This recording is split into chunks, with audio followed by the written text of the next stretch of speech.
Kelly Stamps absolutely blew up on YouTube in 2020, gaining over 500,000 subscribers in a single year. We're going to be talking about how she did it and what we can take away and apply it to our own channels. Kelly Stamps started 2020 on 6,000 subscribers and ended it with over 500,000. So how does she do this? Well, her videos are kind of hard to define. There's no real clear niche.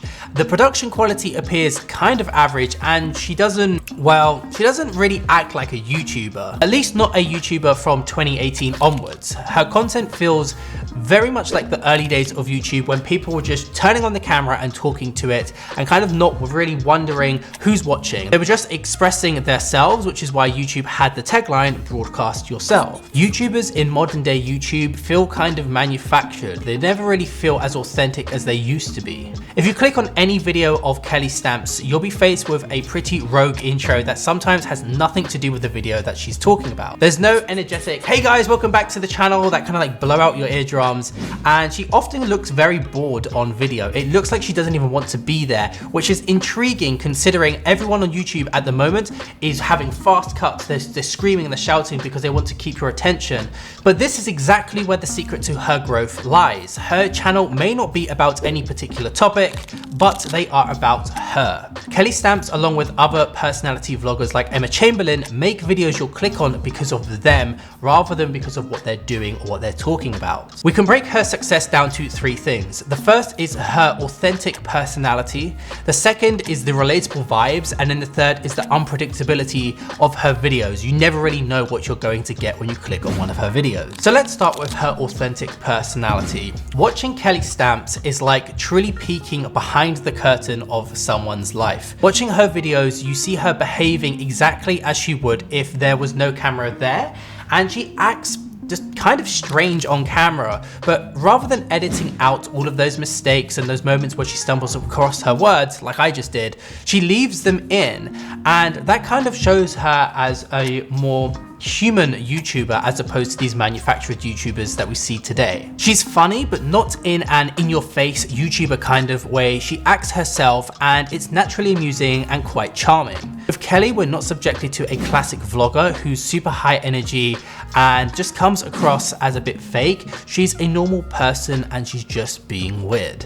This is a great lesson for anyone who wants to get started with vlogging. Don't try it too hard. Be natural, be weird. Behave as if you were talking to your friend over a cup of coffee. Obviously, it can be hard to totally behave normal and natural at first, but the more you practice, the easier it gets, and you'll just forget that the camera is there. If you're relaxed, you're probably going to be funnier and more authentic, and you as yourself will just enjoy making YouTube videos a lot more compared to if you are scripted. Kelly is also incredibly self-accepting, and that's why her authenticity is so valuable. Kelly shows us that you don't have to be a got your shit together vlogger like Casey Neistat, for example, or Fun for Louie. You can just be yourself on camera, filming with your iPhone, and you can be that person who's just figuring out their life and you're bringing them along for the ride. So we've talked a little bit about her quirkiness, but that's not the only thing that makes her stand out. It's the fact that she's also super relatable. Kelly may be eccentric, but in 2020, she felt like one of us. Her can't be arsed attitude clearly struck a chord with her audience because she behaves like a person more so than a YouTuber. There are long segments of her videos which show her just doing weird stuff in her home, like most of us probably do day to day when we're alone. It's really liberating to watch because it speaks to that slightly strange side of all of us. She consciously makes her videos with a low production aesthetic too. Her camera doesn't appear to be top of the range. It looks like she's just shooting it on an iPhone, and this is especially clear when she zooms in and we get these really blurry shots like this. Kelly will also throw random text up on the screen in super generic fonts, and the overall effect is that it kind of looks like she isn't really trying too hard. Again, this is weirdly refreshing when we're used to seeing big YouTubers with crazy production value.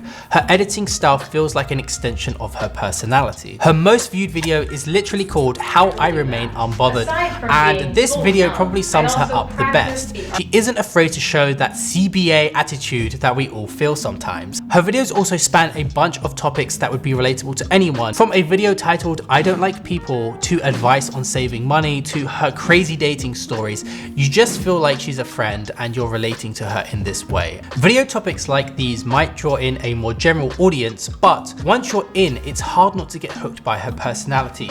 So by leveraging relatable topics, then providing a relatable lens through which to view those topics, Kelly makes us want to keep coming back to watch her time and time again. The last aspect of her character that makes her so watchable is her unpredictability. You never really know what you're going to get with a Kelly Stamps video, which is why it's always so interesting to click on one of her videos. Her intros sometimes bear no relevance to the rest of the video. For example, check out this intro and see if you can guess what it's going to be about.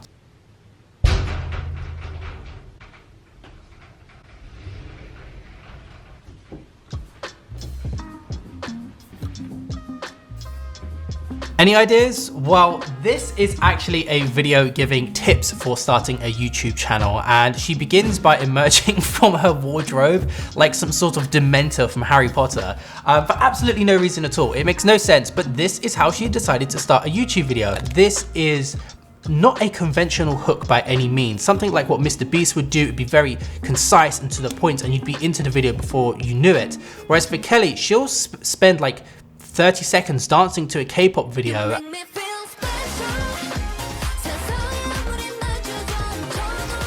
And you'll just be there like, hang on, what's happening? And that's what makes you kind of want to watch her videos. It's what makes it stick in your mind. And when you see that on your watch page, you say, what is Kelly going to do today? And you click because she's just crazy. Really, what can we take from all of this and apply to our own videos? So there are a number of takeaways. The first is that personality is key. Unless you're a very specific YouTube channel who does long form tutorials or something where personality is not that important, personality is going to be the thing that allows you to stand out. Don't try and emulate others, be authentic.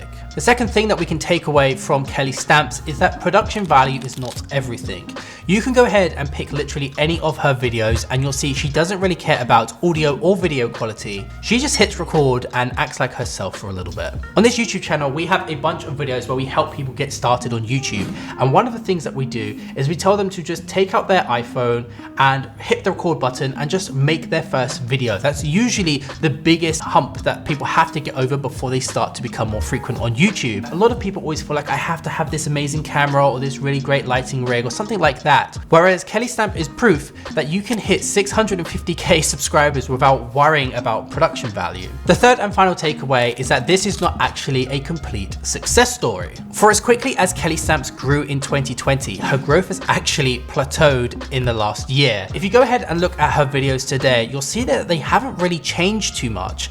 And this could actually be the problem as to why she's not gaining any other subscribers. As much as being authentic and unique is what got her channel off the ground, her videos don't really change up the formula at all, which is potentially a problem because it starts to get a little bit stale and you kind of think, you know what, I'm getting a little bit bored of Kelly just randomly bursting into dance. It was funny, it was cool at first, whereas now it's not that interesting. First impressions, Kelly's videos have this appeal to them because she seems like she's very strange and a bit weird and still figuring it out. But after a while, the whole breaking into K-pop dancing in the middle of a video gets a little bit old and she hasn't really developed over the past 2 years. And that's why I think that she's having this issue with not gaining any more subscribers. There's also the fact that now, because she did blow up and she's making a ton of money, which she's very open about on her channel, it kind of separates her slightly from her audience, where in the first few videos she was talking about being broke, wondering how she was going to, pay the rent. All of these kind of issues have now been solved and it doesn't make her as relatable as she once was. You can find smaller YouTubers who have uploaded videos explaining why they stopped watching Kelly, and it centers around this lack of relatability. Obviously, this is not to shame anyone for making loads of money from YouTube. It's probably what we'd all love to be able to do, but when this clashes with your style of content and you don't adapt, that's when you can start to alienate your audience. This is one of a few reasons why I think her YouTube channel has stagnated and now doesn't seem to be growing. So hopefully you can use these takeaways and apply them to your own channel to help you grow this year. That's how Kelly Stamps blew up in 2020. We thought it was worth mentioning that her growth slowed down. If you enjoyed this video, be sure to check out our other creator case study videos in this playlist right here. Thanks for watching and I'll see you guys later.